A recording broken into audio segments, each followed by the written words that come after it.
Dans cette vidéo, nous allons découvrir un hélicoptère militaire Black Hawk, mais pas n'importe lequel. C'est une version spécialisée appelée Pave Hawk. Nous allons examiner les différentes caractéristiques de l'hélicoptère, les moteurs sur le dessus, les rotors, les commandes de vol et comment elles sont utilisées pour manœuvrer l'hélicoptère.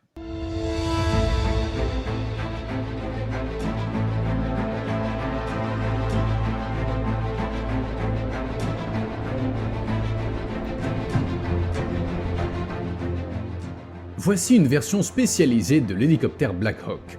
C'est un Sikorsky HH-60G Pave Hawk. Il appartient et est géré par l'armée de l'air américaine.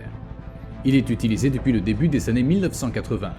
L'hélicoptère Pave Hawk est destiné au combat, à la recherche et au sauvetage. Ainsi, toute personne au sol qui a besoin d'être récupérée dans une zone de combat ou dans une autre zone dangereuse, l'hélicoptère Pave Hawk peut aller la chercher et la ramener en lieu sûr. L'équipage du Pave Hawk est généralement composé de 4 personnes.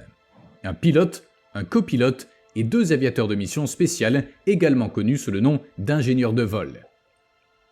Ensuite, en fonction de la mission, ils auront plusieurs parasauveteurs supplémentaires, ou Para-Rescue Men en anglais. Il est très courant de voler en formation de 2 hélicoptères Pave Hawk. Ces hélicoptères ont un lien avec la NASA au Centre spatial Kennedy en Floride. Lors de nombreux lancements spatiaux, des hélicoptères Pave Hawk ont été préparés au cas où un problème surviendrait et qu'il faille sauver les astronautes. Mais à côté de cela, des missions ont été effectuées dans le monde entier, y compris aux États-Unis, en Amérique centrale, en Afrique, en Europe et au Moyen-Orient, et en Asie. Chaque hélicoptère, 40 millions de dollars. Le Pave Hawk mesure un peu moins de 20 mètres de long et environ 5 mètres de haut. Les principales parties de l'hélicoptère sont les rotors principaux sur le dessus, le fuselage qui est le corps de l'hélicoptère, le cockpit à l'avant, la cabine juste derrière et à l'arrière la queue. Le stabilisateur et les rotors de queue à la toute fin. En premier, on va s'intéresser au ravitaillement en carburant de l'hélicoptère. Il fonctionne au kérosène. C'est ici que se trouve le réservoir principal de carburant. Le réservoir de carburant auxiliaire se trouve juste devant. Vous le voyez depuis l'arrière de la cabine principale. L'hélicoptère Black Hawk ordinaire ne dispose pas de ce réservoir auxiliaire supplémentaire. Cela signifie que le Pave Hawk peut voler beaucoup plus loin. Il y a 2 façons de ravitailler l'hélicoptère. Lorsque l'appareil est au sol, ils utilisent les raccords de ravitaillement en carburant situés sur le côté gauche. Mais le Pave Hawk peut également se ravitailler en vol. Il arrive qu'ils ne puissent pas atterrir ou qu'ils soient pressés de terminer leur mission. Dans ce cas, ils utiliseront la perche de ravitaillement en vol. Ils volent derrière un autre avion. Celui-ci s'appelle un HC-130J et il transporte du carburant supplémentaire pour le Pave Hawk. À l'extrémité de l'aile se trouve la nacelle de ravitaillement. Le carburant et les connexions sortent de l'arrière de cette nacelle. Le Pave Hawk arrive ensuite derrière, déploie la perche de carburant et la connecte avec précaution au réceptacle de ravitaillement. Le carburant peut ensuite être transféré dans le Pave Hawk. Ils peuvent même ravitailler 2 hélicoptères en même temps. Une fois connectés, il ne faut généralement pas plus de 10 ou 20 minutes pour remplir les réservoirs de carburant. L'ensemble de ce processus est appelé ravitaillement en vol, ou aerial refueling en anglais. En de rares occasions, le Pave Hawk doit se débarrasser d'un poids supplémentaire en utilisant le tube de largage de carburant. Cela n'arrive pas très souvent, mais ils peuvent le faire en cas de besoin. Examinons d'abord quelques détails en plus ici à l'avant. Voici les capteurs d'alerte aux missiles, qui vous permettent de savoir immédiatement si les missiles sont lancés sur votre hélicoptère. C'est une bonne chose à savoir. Il y a ensuite le récepteur d'alerte radar, qui vous permet de savoir si vous êtes repéré par le radar de l'ennemi. Dans le nez de l'hélicoptère, vous trouvez le compartiment radio avec le matériel de communication à l'intérieur. Voici le radar météorologique en couleur, utilisé pour détecter les orages afin d'éviter de voler dans des conditions météo défavorables. En bas de l'écran se trouve la caméra infrarouge à vision avant, qui est un autre moyen de les aider à voir la nuit. En bas, l'antenne LARS, qui signifie Lightweight Airborne Recovery System, c'est-à-dire système de récupération aéroporté léger. Elle aide à localiser les survivants en bas. Le cockpit se trouve à l'intérieur. Le pilote est à droite et le copilote à gauche. Il y a des fenêtres directement au-dessus, mais aussi en dessous. Cela permet une meilleure visibilité en vol. Le pilote et le copilote ont un grand nombre de boutons, d'interrupteurs et de jauges à surveiller. Nous allons examiner les 3 commandes de vol. Le collectif, le cyclique et les palonniers, les pédales du rotor de queue. Plus loin dans la vidéo, nous verrons comment ces commandes peuvent aider à manœuvrer l'hélicoptère. L'avantage de ces sièges est qu'ils peuvent se comprimer en cas d'accident. Cela permettra d'amortir l'atterrissage et, espérons-le, d'éviter les blessures. De chaque côté du Pavehawk se trouvent généralement des armes montées. Dans la plupart des cas, les armes seront les mêmes. Ce Pavehawk est équipé d'un minigun GAU-2. Ils sont actionnés par les 2 aviateurs des missions spéciales qui se trouvent à l'arrière. Regardons l'arme de plus près. Elle est dotée d'un canon rotatif à l'avant. Les munitions sont stockées dans la boîte à munitions située ici, puis elles sont acheminées par la ceinture de munitions jusqu'au canon principal. Les munitions tournent en boucle plusieurs fois pendant qu'elles sont sur le point d'être tirées. Ça peut tirer jusqu'à 4000 coups par minute.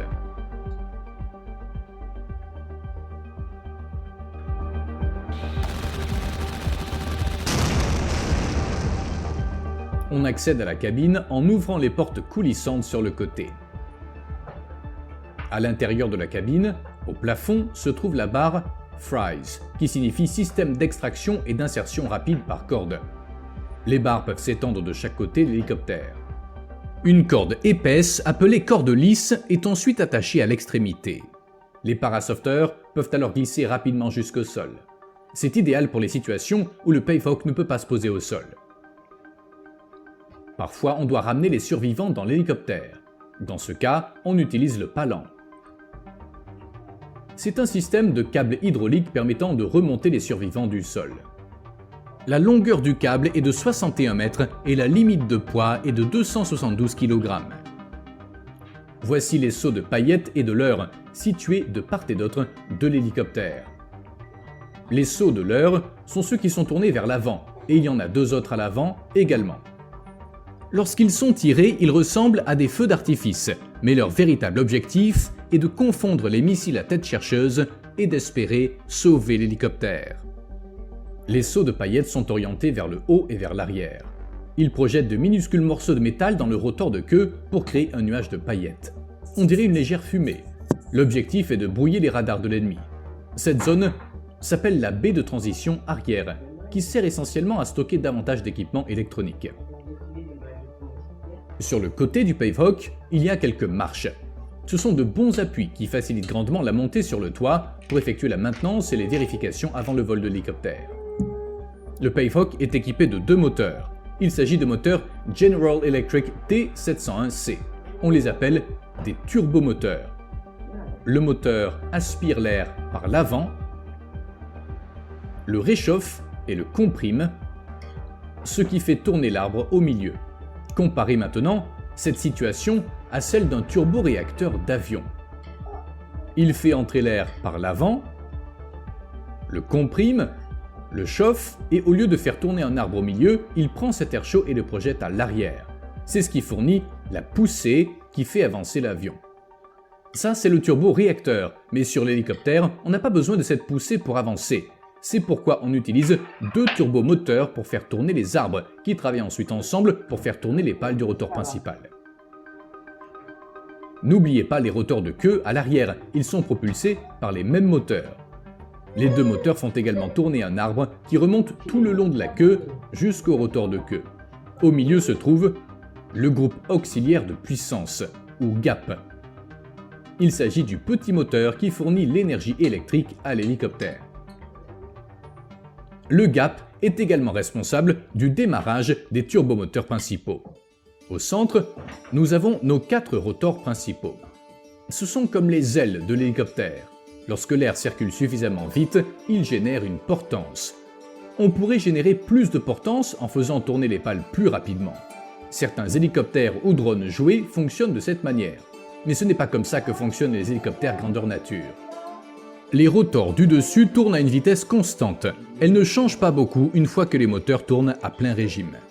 Pour le Pavehawk, Elle tourne à 258 RPM, rotation par minute. Pour générer de la portance, on modifie l'angle de pas, l'inclinaison de ces pales. Cela affecte l'angle d'attaque. Quand on l'augmente, cela génère plus de portance. Si on le fait sur les 4 pales du rotor, l'hélicoptère s'élèvera. Si on diminue l'angle de pas pour générer moins de portance, on fera descendre l'hélicoptère où il accélérera vers le bas. Les turbomoteurs font tourner ces 4 énormes pièces de métal dans un sens. Cela amène le corps principal de l'hélicoptère à vouloir tourner dans l'autre sens. Si nous ne faisons rien pour l'arrêter, l'hélicoptère tournera de façon incontrôlable. C'est pour ça qu'on a les rotors de queue à l'arrière. Cela fournit un contre-couple, c'est-à-dire une force de rotation dans l'autre sens. Cela permet de stabiliser l'hélicoptère afin qu'il ne tourne pas de façon incontrôlée. Si on revient ici et qu'on regarde ces rotors de queue, ils ne sont pas parfaitement alignés. Ils sont inclinés à 20 degrés. Cela permet d'obtenir une petite portance à l'arrière de l'hélicoptère. Cela permet de compenser le poids supplémentaire de la queue. Une autre particularité des rotors de queue, pâle, peut également changer d'angle de pas. Cela modifie la quantité de flux d'air. Augmentez l'angle de pas si vous voulez tourner vers la gauche. Diminuez-le si vous voulez tourner vers la droite. Et si on déplaçait l'hélicoptère, si on veut avancer ou reculer, ou aller à gauche ou à droite, comment ça marche? D'abord, voici le mécanisme au centre. Voici ce qu'on appelle l'ensemble plateau cyclique. Voici le plateau cyclique principal, le mât du rotor et les 4 tiges de commande de pas, qui sont ensuite reliées à chacune des 4 pales du rotor. Le plateau cyclique peut se déplacer vers le haut ou vers le bas. Cela affecte directement le pas de chacune des 4 pales, mais le plateau cyclique peut également s'incliner d'un côté à l'autre. Cela signifie qu'il modifiera le pas plus sur certaines pales que sur d'autres. Et si vous le regardez tourner, chaque pale change constamment. Concentrons-nous sur cette seule pale. Lorsqu'elle se trouve du côté droit, elle est relativement plate. Mais lorsqu'elle se trouve du côté gauche, elle est plus inclinée. Elle est plate et maintenant inclinée. Plate et inclinée. Cela signifie que la portance n'est pas la même d'un côté à l'autre de l'hélicoptère. Cela permet de manœuvrer l'hélicoptère dans différentes directions. En résumé, le mécanisme du plateau cyclique est l'un des principaux moyens de contrôler un hélicoptère. L'une des choses les plus difficiles à comprendre est ce que l'on appelle la précession gyroscopique. Cela se produit pour tout ce qui tourne, mais c'est particulièrement important pour les hélicoptères. Ainsi, si l'on veut incliner l'hélico vers l'avant, on peut penser qu'il faut appliquer plus de portance à l'arrière des pales du rotor. Mais si on fait ça, l'hélicoptère se déplacerait vers la gauche. On applique une force qui ne prend effet que 90 degrés plus tard. Pour réellement incliner l'hélicoptère vers l'avant, il faut que la portance soit plus importante du côté gauche. Encore une fois, si vous n'avez jamais entendu parler de la précession gyroscopique, ça vous semblera probablement un peu étrange. La bonne nouvelle, c'est que les pilotes d'hélicoptères n'ont pas besoin d'y penser activement, mais il est bon de le savoir. Maintenant qu'on sait comment fonctionnent les rotors, examinons les commandes de vol que vous trouverez dans le cockpit. Il en existe 3 principales que nous avons vues plus haut dans la vidéo. Le collectif, le cyclique et les palonniers. Voyons ce que fait chacune d'entre elles. Tout d'abord, le collectif. Il permet de déplacer l'hélico vers le haut ou vers le bas. Tirez sur le collectif et cela relèvera le plateau cyclique. Cela augmente la portance de l'hélico et lui permet de s'élever dans les airs.